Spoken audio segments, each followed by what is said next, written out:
મિત્રો આજે આપણે વાત કરીશું કબજિયાત વિશે. આજે વાત કરીશું ખાસ કરીને કબજિયાત. જી હા મિત્રો, 100% ઘરેલું, નોર્મલી ઘરે બેઠા બેઠા થઈ જશે. જીવનમાં બીજી વાર તમને ક્યારે પણ કબજિયાત નહીં થાય. નમસ્કાર મિત્રો, શું સ્ટુડિયો ચેનલમાં તમારું હાર્દિક સ્વાગત છે. આજે હું તમને જે વાત કહેવા જઈ રહ્યો છું, આજકાલની જીવનશૈલીની એક સમસ્યા હંમેશા માણસોને સતાવતી હોય એવી સમસ્યા જે ઘણા લોકોને અંદરથી હેરાન પરેશાન કરે છે, પણ તેના વિશે કોઈ ખુલીને વાત કરતું નથી. મિત્રો, એ સમસ્યા એટલે કે કબજિયાત. આ મિત્રો તમે બરાબર પરફેક્ટલી સાંભળ્યું. કબજિયાત એક એવી મોટી બધી તકલીફ છે જે વ્યક્તિના આખા દિવસને હેરાન કરે છે. તેનો આખો દિવસ બગડી જાય છે. પેટ સાફ ના આવે, મૂડ સારું ના રહે, માથું ભારે લાગે, પેટમાં ગડબડ રહે, ગેસ થાય અને આખો દિવસ બેચેની રહ્યા કરે. સાચું ને મિત્રો? કેટલાક લોકો તો કબજિયાત માટે દરરોજથી દવાઈ લેતા હોય, ચૂર્ણ ખાતા હોય અને પેટ સાફ કરવા માટે જાત જાતના ઘણા બધા પ્રયોગો કરીને હેરાન થતા હોય. મિત્રો, આજનો જે રામબાણ ઇલાજ છે તે તમે સાંભળશો તો તમે તૃપ્ત થઈ જશો. પણ શું તમે ક્યારેય વિચાર્યું કે આ જેટલી પણ બધી દવાઈઓ આપણા આંતરડાને કેટલું નુકસાન કરે છે, કયું નુકસાન પહોંચાડે છે? લાંબા ગાળે આંતરડા પોતાને કામ કરવાની શક્તિ જે છે મિત્રો તે ધીમી થઈ જાય છે, ઓછી થઈ જાય છે. વળી દવા લેવાનું બંધ કરો એટલે પાછું કબજિયાત થઈ જાય. તો શું કોઈ એવી કુદરતી રીત છે કે જેનાથી કબજિયાતને જડ મૂળમાંથી દૂર કરવાની તાકાત હોય, જડ મૂળમાંથી દૂર કરી શકાય, પણ તે પણ કોઈ આડઅસર વગર? મિત્રો, શું એવો કોઈ ઈલાજ નથી કુદરતે આપ્યો? મિત્રો, કુદરત આપણને એવી ઘણી બધી વસ્તુઓ આપી છે, ઔષધિઓ આપી છે, જેનો ઉપયોગ કરીને આપણે આપણા પાચન તંત્ર એટલે કે મજબૂત બનાવી શકીએ છીએ. કબજિયાત તો ભાગી જાય, પણ એના પ્રમાણે તમને વધારે ફાયદો પણ મળશે. આજે હું તમને એક એવી અદ્ભુત સંપૂર્ણ કુદરતી રીત વિશે જણાવવા જઈ રહ્યો છું, જેને હું કબજિયાતનો બાપ પણ કહી શકું. આ એક એવો ઉપાય મિત્રો, એવો ઇલાજ મિત્રો કે તમારી સમક્ષ હું રજૂ કરવા છું, જે ઘર બેઠા કરી શકો છો. તમારા આંતરડાને હંમેશા સ્વસ્થ રાખી શકો છો. મને વિશ્વાસ છે કે આ વિડીયો જોયા પછી, સરળ કુદરતી ઉપાય અપનાવ્યા પછી તમારી કબજિયાત માટેની જે દવા લેવાની જરૂર જ નહીં પડે. કદી પણ તમારું પેટ દરરોજ સવારે સરળતાથી સાફ આવશે. તમે આખો દિવસ ફૂર્તીલા અને ખુશ રહેશો. મિત્રો, આ વિડીયોમાં હું તમને ફક્ત આ ઉપાયની જ વાત નથી કરવાનો મિત્રો, તેનાથી પણ આગળ પણ વધીને ઘણા બધી વાતો કહીશ જે તમને ભવિષ્યમાં કબજિયાત થતા ખુદ ડરશે. હા મિત્રો, કબજિયાત થશે જ નહીં. તેને કાયમ માટે દૂર કરવા માટે શું શું કરવું જોઈએ તે સમજાવીશ. આજે હું તમને ફક્ત એ જ નહીં કહું કે શું કરવું, પણ એ પણ સમજાવીશ કે કબજિયાત શા માટે થાય છે, તેના મુખ્ય કારણો, લક્ષણો, કબજિયાતનો ઈલાજ કયો છે, સામગ્રી અને તેના ગુણધર્મો, અને ઔષધિ બનાવવાની સાચી સૌથી અસરકારક રીત કહીશ, જેથી કરીને તમને 100% પરિણામ મળે. ઔષધિ ક્યારેક તમને કેવી રીતે લેવું, યોગ્ય રીતે કઈ સમય પરિણામ, બધું પરફેક્ટલી કહીશ. એટલું તમને મળશે આ વિડીયોમાં. કબજિયાત બીજી વાર તમને થશે જ નહીં. આ કુદરતી રીત જાદુઈ રીતથી ઓછું નથી. જાદુઈ ફાયદા શું છે બધું આ વિડીયોમાં કહીશ. વિડીયોમાં બન્યા રહો મિત્રો.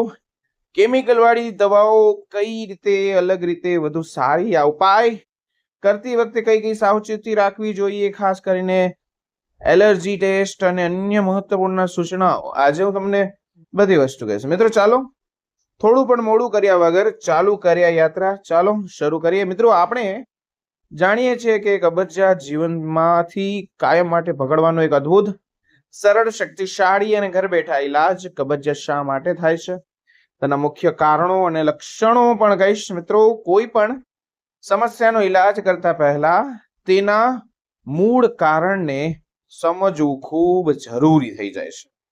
કબજિયાત એટલે કે પેટ સાફ ના આવવું, મળ ત્યાગમાં મુશ્કેલી થવી, મળ ત્યાગ થવો અને અઠવાડિયામાં 3 વારથી ઓછો મળ ત્યાગ થવો. આયુર્વેદ મુજબ કબજિયાતને વાયુ દોષનું પ્રકોપનું એક મુખ્ય લક્ષણ તરીકે ગણાય છે. કબજિયાત મુખ્ય કારણે કહું તો કે નંબર 1 વાત કરું તો ફાઈબરની ઉણપ. જે તમારા શરીરમાં ફાઈબર જ નથી. આહારમાં ફાઈબર યુક્ત ખોરાક એટલે કે જે શાકભાજી ખાઈએ છીએ ફળો થઈ ગયા, આખા અનાજ થઈ ગયા, તે ઓછા લેવલમાં તમે લ્યો છો. બીજી વસ્તુ પાણી. તમે હંમેશા પાણી જે છે ઓછું પીવો છો. શરીરમાં પાણીની ઉણપ થવાના કારણે મળ કઠણ થઈ જાય. ત્રીજી વસ્તુ શું કે શારીરિક નિષ્કામતા, ઓછું હલનચલન, વ્યાયામનો અભાવ અને કાર્યક્ષમતા. અને આગળની વસ્તુ કહું તો આહારને ખોટી રીતે લેવાની ટેવ. પ્રોસેસ ફૂડ લેવા, ફાસ્ટ ફૂડ લેવા, મેંદાવાળો ખોરાક લેવો, તળેલો ખોરાક લેવો, ઠંડો વાસી ખોરાક હંમેશા લીધા જ રાખવું. અને આગળનું કે નંબર 5 તો કે મળ ત્યાગને ઈચ્છાને રોકવી. આ બહુ મોટી સમસ્યા છે મિત્રો. જ્યારે મળ ત્યાગ કરતી વખતે એટલે કે ઈચ્છા થાય ત્યારે રોકવાની તમે ધીમે ધીમે આદત સંવેદનશીલતા ઘટાડે છે અને તણાવ, ચિંતા, માનસિક તાણ, પાચન તંત્ર બગાડે છે, ઘણી બધી અસર કરે છે. કેટલી બધી દવાઈઓ, અમુક દવાઈઓ જેવી કે એન્ટ્રાસિઝમ, પેઇન કિલર, આયરન સપ્લિમેન્ટરી કબજિયાતનું કારણ બનીને આવે છે. બીજી વસ્તુ તો કે બીમારીઓ થઈ ગઈ તેના લીધે પણ તમને ખબર છે કે થતા હોય કે થાઇરોઇડ, ડાયાબિટીસ, આઈબીએસ એટલે કે ઇરિટેબલ બાઉલ સિન્ડ્રોમ જેવી કેટલી બધી બીમારીઓ પણ કબજિયાતનું કારણ બની જાય છે. મિત્રો બધા કારણ કબજિયાતના જ છે. તમારું કારણ સમજીને તમે આરામથી નિર્ણય લઈ શકો છો. આજનો ઉપાય તમે કરી શકો છો. હજી એક વસ્તુ છે, વધતી ઉંમર સાથે પાચન તંત્ર ધીમું પડી જાય છે. હવે વાત કરીએ કબજિયાતના લક્ષણો. પેટ સાફ ના આવવું, મળ ત્યાગ કરતી વખતે જોર કરવું પડે, મળ કઠણ સૂકો આવવો, પેટમાં દુખાવો, આફરો, ગેસ, માથું ચડવું, માથું ભારે, ચીડિયાપણું, ભૂખ ઓછી લાગવી, થાક, નબળાઈ. આ બધા કબજિયાત ઈલાજમાં કઈ વસ્તુનો ઉપયોગ કરવાનો છે મિત્રો? જો આ બધું તમને થતું હોય તો તમે પટ્ટ કરતું ગાયબ કરી શકો છો. આપણે એવો એક આજનો નુસ્ખો સામગ્રી કહી દઉં, તેના ગુણધર્મ કહીશ મિત્રો. આ ઈલાજ માટે આપણે એક એવી કુદરતી સામગ્રીનો ઉપયોગ કરીશું જે પાચન તંત્ર માટે વરદાન રૂપ છે અને કબજિયાતને જડમૂળમાંથી દૂર કરવાની ક્ષમતા ધરાવે છે. આ સામગ્રી છે ઈસબગુલ. હા મિત્રો, ઓળખાણ અથવા નામ સાંભળ્યું હશે. ઈસબગુલ એક છોડના બીજનો ભૂસી છે જે પાણીમાં પલળતા ફૂલી જાય અને એક જાતનું એવું કંઈક બની જાય મિત્રો, એક જાતની જેલી જેવું બની જાય. તે ફાઈબર કહેવાય છે, ફાઈબરનો ભંડાર કહેવાય છે, ઉત્તમ સ્ત્રોત ગણાય છે. ગુણધર્મ અને ફાયદા એટલે કે દ્રવ્ય, અદ્રવ્ય ફાઈબર. ઈસબગુલ બંને પ્રકારના ફાઈબર હોય છે. દ્રવ્ય ફાઈબરની વાત કરું તો ધ્યાનથી સમજો મિત્રો. પાણીને શોષી લે, જેલી જેવું બની જાય, જે મળને નરમ બનાવે અને સરળતાથી બહાર કાઢવામાં મદદ કરે.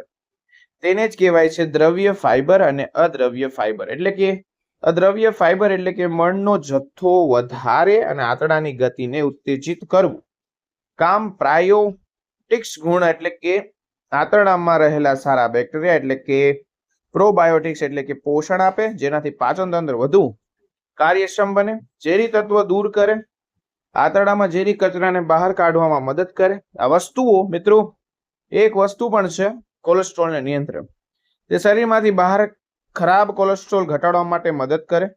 બ્લડ શુગર નિયંત્રણ કરે, બ્લડ શુગરના સ્તરને સ્થિર રાખવામાં મદદ કરી શકે.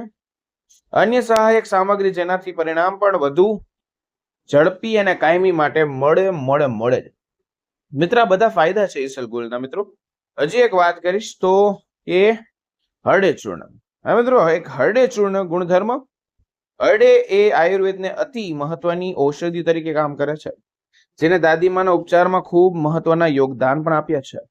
મહત્વ આપવામાં આવ્યું છે કે કબજિયાત માટે ખૂબ અસરકારક અને આંતરડાને સાફ કરવામાં મદદ કરે છે, પાચન તંત્રને સુધારે છે, ગેસ, આફરામાં રાહત આપે છે. આ વસ્તુ બીજી વસ્તુ જે કબજિયાતમાં રાહતનો અનુભવ કરે છે મિત્રો, એ છે વરિયાળી. હા મિત્રો, વરિયાળીનો ગુણધર્મ કહું તો કે વરિયાળી પાચન માટે ઉત્તમ, ગેસ માટે ઉત્તમ, અપચો, પેટ ફૂલાવા માટે ઉત્તમ છે. જો તમને ગેસ રહેતો હોય, અપચો કે પેટમાં ફૂલાવામાં રાહત આપે છે વરિયાળી છે. આંતરડાને આરામ આપે છે, મળત્યાગને સરળ બનાવે છે. બીજી વસ્તુ શું છે જો કે કબજિયાતમાં રાહત આપે, તે છે અજમો. હા મિત્રો, આનો ગુણધર્મ કહું તો કે અજમો તાસીરમાં ગરમ હોય છે, પાચક ગુણધર્મ ધરાવે છે. તે ગેસ, અપચો, પેટનો દુખાવો ઝડપથી રાહત આપે છે. આગળની વસ્તુ કે સૂંઠ. સૂંઠ એટલે કે આદુનો સૂકો પાવડર મિત્રો, એને જ કહેવાય છે સૂંઠ. સૂંઠ પાચન અગ્નિને પ્રજ્વલિત કરે, જે ખોરાકને સારી રીતે પચાવવામાં મદદ કરે, કબજિયાત થતું અટકાવવો, વાયુ શાંત કરવું. તો મિત્રો, આ ઔષધિ બનાવવાની સાચી રીત અને સૌથી અસરકારક રીત તમને કહેવા જઈ રહ્યો છું. જે કઈ છે તમને કહીશ, તો ધ્યાનથી સમજો. હજી સુધી વિડીયો લાઈક નથી કર્યો તો વિડીયોને લાઈક કરો, ચેનલને સબસ્ક્રાઇબ કરો. હવે આવા જ જ્ઞાનવર્ધક વિડીયો માટે તમારી સમક્ષ હંમેશા અમે રજૂ કરતા રહીશું મિત્રો, જેથી કરીને તમને આવા 100% રિઝલ્ટ પરિણામ મળે. મિત્રો, ઉપાયને અસરકારક બનાવવા માટે તેને બનાવવાની લેવાની સાચી રીત જણાવી દો. ઔષધિ બનાવવાની રીત આપણે ખાસ કરી પ્રકારની એક ચૂર્ણ બનાવવાનું છે, ધ્યાનથી સમજો. મિત્રો, આપણે આજે ચૂર્ણ બનાવવાનું છે જે કબજિયાત માટેનો બાપ સમાન છે. પહેલી સામગ્રી લેવાની છે, એક સામગ્રી હળદર ચૂર્ણ 50 ગ્રામ શુદ્ધ અને સારી ગુણવત્તા. અને વરિયાળી કેટલી લેવાની છે? તો કે 50 ગ્રામ. અજમો તો કે 25 ગ્રામ. સૂંઠ પાવડર તો કે 10 ગ્રામ. જો તમે આ એસિડિટીમાં તકલીફ વધુ હોય તો મિત્રો આરામથી સૂંઠ તમારે ઓછું લેવાનું છે. સેંધા નમક એટલે કે સિંધવ મીઠું, મિત્રો આપણે નોર્મલ ભાષામાં કહીએ એને 5 ગ્રામ. સ્વાદ અનુસાર પાચન માટે વિકલ્પ બનાવીશું, સાઈડમાં રાખશું. આગળની વાત કરી બનાવવાની રીત પ્રક્રિયા છે કે નોર્મલ છે, સીધી છે, સરળ છે. વરિયાળી અને અજમાને ધીમા તાપે તેલ પર શેકી લેવાનું છે. જ્યાં સુધી તેમાં સુગંધ ના આવે ત્યાં સુધી તે બળી ના જાય ત્યાં ધ્યાન રાખવાનું છે. શેકવાની પાચન ગુણધર્મ વધે. મિત્રો, શેકેલી વરિયાળી અને અજમાને ઠંડા કરવા દો. હળદર ચૂર્ણ, સૂંઠ પાવડર અને સેંધા નમક એક મોટા વાસણમાં ભેગું કરો. ઠંડા થયેલા વરિયાળી અને અજમાને મિક્સ કરવામાં પીસીને બારીક પાવડર બનાવી લો. આ પાવડરને ઉપરથી સામગ્રીમાં ઉમેરીને બરાબર મિક્સ કરો. આ ચૂર્ણને એક હવાચુસ્ત કાચની બરણીમાં બોટલમાં ભરી લો. આ દવા ક્યારે કેવી રીતના લેવાની છે, યોગ્ય રીત અને સમય કહીશ. મિત્રો, આ ચૂર્ણ અને ઇસુલગુલનો યોગ્ય જો તમે ઉપયોગ કરો તો બેસ્ટ શ્રેષ્ઠ પરિણામ 100% મળશે, એની ગેરંટી છે. શું કરવાનું છે? એક રાત્રે સૂતી વખતે નાની ચમચી બનાવેલું ચૂર્ણ લેવાનું છે. 1 ગ્લાસ હુંફાળા પાણી એટલે કે સહેજ ગરમ પાણી સાથે તે લ્યો. ઠંડુ પાણી સાથે લેવાનું બંધ કરવાનું છે, ટાળવાનું છે. મિત્રો, સુરક્ષાને લીધે તમે તરત જ સૂઈ જવાનું નથી. થોડાક વાર રૂમમાં હળવો આટો મારો, સૂઈ જવાનું નથી. બીજું શું કરવાનું છે કે સવારે ખાલી પેટે એટલે કે જો જરૂર જણાય તો તમને ખૂબ કઠિન કબજિયાત કે કઠિન મળ હોય તો ઉપરના ઉપાય પૂરતા પ્રમાણના મળે તો સવારે ખાલી પેટે એક વધારાનો ઉપાય કરી શકો છો. એક નાની ચમચી ઇસલગુલ ભૂસી લ્યો અને 1 ગ્લાસ હુંફાળા પાણી સાથે અથવા દૂધ સાથે તમે પી લ્યો. મિત્રો, તમને તરત જ મિક્સ કરી લેવાનું છે અને પાણી સાથે તરત લઈ શકો છો. તેને ફૂલવવા દેશો નહીં, તરત જ પી લેવાનું છે. ઇસલગુલના લીધે તરત જ વધુ પાણી પીવાનો આગ્રહ રાખવાનો છે. આહારમાં સુધારો થશે, ખૂબ જ મહત્વનો છે. મિત્રો, ફક્ત દવા કે ચૂર્ણ લેવાથી કબજિયાત કાયમી દૂર નહીં થાય. તેના માટે આહારમાં પણ સુધારો કરવો સૌથી જરૂરી થઈ જાય. ફાઈબરયુક્ત ખોરાક તમારા માટે ભોજન એટલે કે ફળો જેમ કે પપૈયું થયું, સફરજન થયું, પહેરું અને કેળા, લીલા શાકભાજી જેમ કે પાલક, મેથી, દૂધી, આખા અનાજ જેમ કે જુવાર, બાજરી, ઘઉંની લોટવાળી રોટલી, દાળ, કઠોળ સમાવેશ કરો. પૂરતું પાણી પીવું. આખો દિવસ થોડા સમય સુધી પાણી પીતું રહેવું જરૂરી છે કે આ નુસ્ખો ચાલુ રાખો. ત્યારે પ્રમાણે દિવસમાં ઓછામાં ઓછા 8 થી 10 ગ્લાસ પાણી પીવાનું જરૂરી છે. તાજો અને ગરમ ખોરાક, વાસી અને ઠંડો ખોરાક ટાળવાનો છે, બંધ કરવાનો છે. હંમેશા તાજો અને ગરમ ખોરાક જ લેવાનો છે, તળેલું નથી લેવાનું. મેંદાવાળો ખોરાક બંધ કરવાનો છે. ફાસ્ટ ફૂડ, પ્રોસેસ ફૂડ, મેંદાવાળી વસ્તુ જેમ કે for example biscuit, pauva, bread ટાળવાનો છે. મળ ત્યાગની ઈચ્છાને હંમેશા માટે કદી રોકવાનું નથી. જ્યારે પણ મળ ત્યાગની ઈચ્છા થાય ત્યારે તરત જવાનું અને તેને રોકવાનું પણ કબજિયાત વધુ કઠણ બની શકે. પરિણામે ક્યારે ને કેટલું મિત્રો કબજિયાત બીજી વાર કેમ નહીં આવે? મિત્રો, આ ઉપાય નિયમિત યોગ્ય રીતે કરવાથી તમને પહેલા દિવસે જ 100% રાહત મળવાની શરૂ થઈ જશે. તમારું પેટ સવારમાં સરળતાથી સાફ આવશે. ધીમે ધીમે ગેસ, આફરો અને પેટનો દુખાવો ઓછો થશે. આખો દિવસ ફૂર્તિ અને હળવાશનો અનુભવ થશે. ફૂર્તિ આવશે અને કબજિયાત બીજી વાર નહીં થાય. એટલે તો આ ઉપાયનું નામ કબજિયાતનો બાપ છે. કારણ કે આ ઉપાય ફક્ત લક્ષણોને દર્શાવતો નથી પણ કબજિયાતના મૂળ કારણોને ત્યાં ને ત્યાં કામ કરવાની ઈચ્છા છે મિત્રો. આંતરડાની સફાઈ શલગુલ અને હરડે આંતરડામાં જમા થયેલી જીરી કચરાને એના જૂના મળને બહાર કાઢવા મદદ કરે, જેનાથી આંતરડાની દિવાલ સાફ થાય અને ઘણા બધા ફાયદા થાય. બીજો ફાયદો તો કે પાચન તંત્રને મજબૂત થશે. ચૂર્ણ, વરિયાળી, અજમો, સૂટ પાચન અગ્નિ પ્રજ્વલિત કરે છે અને આ આંતરડાની ગતિને સુધારે છે. બીજું તો કે ફાઈબર અને પાણી. યોગ્ય પ્રમાણમાં ફાઈબર અને પાણી મળને નરમ રાખે, મળને ત્યાગને સરળ બનાવે. ચોથું તો કે આહાર સુધારો. જ્યારે તમે આહારમાં ફેરફાર કરો છો ત્યારે કબજિયાતના મૂળ કારણોને જ દૂર થઈ જાય છે. આદત તમારી જરૂરી છે મિત્રો. આદતનો વિકાર, નિયમિત સેવન, સ્વસ્થ આહાર. આદત પાડવાનું ચાલુ કરો, પાચન તંત્ર કુદરતી રીતે કાર્ય કરવાનું શરૂ થઈ જશે. આથી જો કોઈ આ ઉપાય નિયમિતપણે આહારમાં જરૂરી સુધારા સાથે અપનાવશે તો તમારા જીવનમાં બીજી વાર ક્યારે પણ કબજિયાત નહીં આવે. આ કુદરતી રીત જાદુઈ ફાયદા થઈને આવે છે. કેમિકલ વાળી દવાઈઓ કઈ રીતે અલગ રીતે સારી મિત્રો બધી પ્રોબ્લેમ કરે છે. બીજી કોઈ 100% કુદરતી છે. આ વસ્તુ સુરક્ષિત છે. આ પદ્ધતિ કોઈ પણ હાનિકારક કેમિકલ કે આડઅસર નથી. તે શરીર પર કોઈ પણ પ્રકારનો ખરાબ પ્રભાવ પાડતી નથી. બીજું તો કે આંતરડા નબળા નથી પડવા દેતી. બજારમાં મળતી રેચક દવાઈઓ આંતરડાની આદત પાડી દે, અથવા કોઈ પણ દવા તમે લ્યો છો જે કબજિયાતમાં રાહત આપે છે તેની આદત પણ પડે છે. લાંબા ગાળે તમે નબળા પડી જશો. આ કુદરતી ઉપચાર અપનાવો તો આંતરડા પોતાની કાર્યક્ષમતાને સુધારશે, સરખાવશે અને સ્વાસ્થ્ય લાભના ઉપાય ફક્ત કબજિયાતને દૂર નથી કરતો મિત્રો. આ પાચન સુધારે, ગેસ આફરો ઘટાડે, કોલેસ્ટ્રોલ નિયંત્રણ કરે અને શરીરને ઉર્જાવાન રાખે. ખર્ચ ઓછો છે, લાંબા ગાળે અને કુદરતી ફાયદા આપશે. દવા પાછળ પૈસા ખર્ચ કરતા ઘણો સસ્તો ઉપાય છે. ઘરગથ્થુ ઉપાય. તમને કોઈ આદત નથી પડવાની. આ ઉપાય કોઈ આદત નહીં પડે અને તમારા પાછળ સુધી જશે અને તમારા જે પાચન તંત્ર પરફેક્ટ બનાવશે અને ધીમે ધીમે આનું પરિણામ ઓછું કરવાનું છે. આ ઉપાય તમારે પછી બંધ કરવાનો. સાવચેતી કેટલી તો કે તમારે ખાસ કરીને એક પાણીનું પ્રમાણ ઇસબગુલ લેતા પહેલા પછી પૂરતું પાણી પીવાનું જરૂરી છે. તમે ઇસબગુલ લેશો અથવા તમે કોઈ ગ્રહણ કરશો અથવા ઉપાય કરો તો તમારે પાણી પૂરતા પ્રમાણમાં વધારે પીવાનું છે. મિનિમમ 1 થી 1.5 લીટર ઇસબગુલ આંતરડામાં ચોટી જશે, કબજિયાત વધારી શકે છે. તો તમારે પાણીનું પ્રમાણ વધારવાનું છે. આ બધી વસ્તુઓનું ધ્યાનમાં રાખવાનું છે. કોઈ પણ સામગ્રીનું પ્રમાણ નિર્ધારિત માત્રામાં જ લેવું. પડવું સેવન નકર નુકસાન કરી શકે છે. ધ્યાનથી અને મિત્રો ધ્યાનથી વધારે નથી લેવાનું. ગર્ભવતી મહિલાઓ હોય, સ્તનપાન કરાવતી માતાઓ હોય, આવી કિસ્સામાં ઉપાય કરતા પહેલા ડોક્ટરની સલાહ લેવી બહુ જરૂરી છે. નાના બાળકો અને વૃદ્ધ, નાના બાળકો કોના ઉપાય ડોક્ટરની સલાહ વગર ના લેવો. વૃદ્ધ વ્યક્તિ હોય એને ઓછી માત્રામાં આપી શકાય અને કોઈ પણ ગંભીર બીમારી જો હોય, કોઈ કૃહણ રોગ હોય, અલ્સેટિક અને કોલોસ્ટિક્સ હોય, આંતરડાના અવરોધના પ્રોબ્લેમ હોય, ગંભીર પાચન સંબંધિત બીમારી હોય, તો આ ઉપાય કરતા તમારે ટાળવાનો છે અથવા ડોક્ટરની સલાહ અવશ્ય લેવાની છે. શરૂઆત ધીમે ધીમે કરો. જો તમે આ ઉપાય પહેલી વાર કરતા હોય તો શરૂઆત ઓછી માત્રામાં કરો, શરીરમાં પ્રતિક્રિયા જુઓ અને તમે આગળ વધો. તાજો ગરમ ગરમ ખોરાક ખાઓ, વાસી ખોરાક બંધ કરો, કારણ કે એ જ કબજિયાતનું મુખ્ય એક જ કારણ બને છે. વ્યાયામ નિયમિત કરો, ચાલવાનું રાખો, પાચન સુધારવા માટે ખૂબ મદદરૂપ થશે.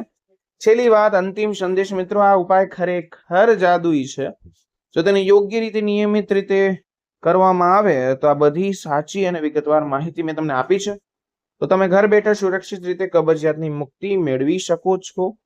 કબજિયાત એ ફક્ત એક શારીરિક સમસ્યા નથી મિત્રો, એક માનસિક રીત પણ વ્યક્તિને હેરાન કરી શકે છે, પરેશાન કરી શકે છે. આ કુદરતી ઉપચાર અપનાવીને તમે તમારા પેટને સાફ રાખી શકો છો. આખો દિવસ ખુશખુશાલ સ્ફૂર્તિલા રહી શકો. યાદ રાખો, શ્વાસ છે સૌથી મોટી સંપત્તિ. મિત્રો આપણા શરીરને કુદરતી રીતે સાચો અને આપણી જવાબદારી છે કે મિત્રો તે આપણે સાચવવું. મિત્રો આશા છે કે આજનો વિડીયો તમને ગમ્યો હશે. વિડીયો ગમ્યો હોય તો વિડીયોને લાઈક, ચેનલ સબસ્ક્રાઇબ અને કમેન્ટ સેક્શનમાં જય માં લક્ષ્મી લખજો, જેથી કરીને અવારનવાર આવા સ્વસ્થ રહેવાનો વિડીયો તમારી સમક્ષ અમે રજૂ કરતા રહીએ. તો મિત્રો ફરી મળીશું નવા વિડીયો નવા ટોપિક સાથે. ત્યાં સુધી બધા નવારા. હર હર મહાદેવ અને રાધે રાધે.